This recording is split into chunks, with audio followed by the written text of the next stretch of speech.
চলো আজকে বিরিয়ানি রান্না করি। তাই প্রথমে তেলের মধ্যে মাংসগুলো দিয়ে দিলাম মশলা জাতীয় জিনিস দিয়ে, এবং অন্যদিকে বাসমতি চাল 30 থেকে 45 মিনিট ভিজিয়ে রেখেছি যেন ভালো হয় রান্না করলে।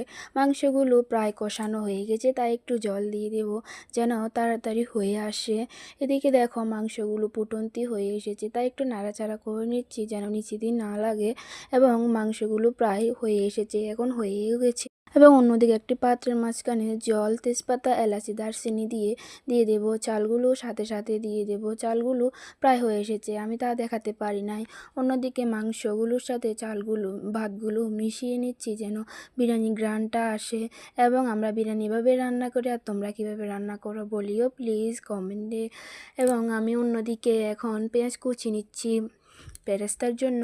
বেরেস্তা প্রায় ভাজা হয়ে গেছে, তাই আমি উপর দিয়ে দিচ্ছি। বেরেস্তা দিলে খুবই ভালো লাগে। আর তোমরা কি বেরেস্তা দাও?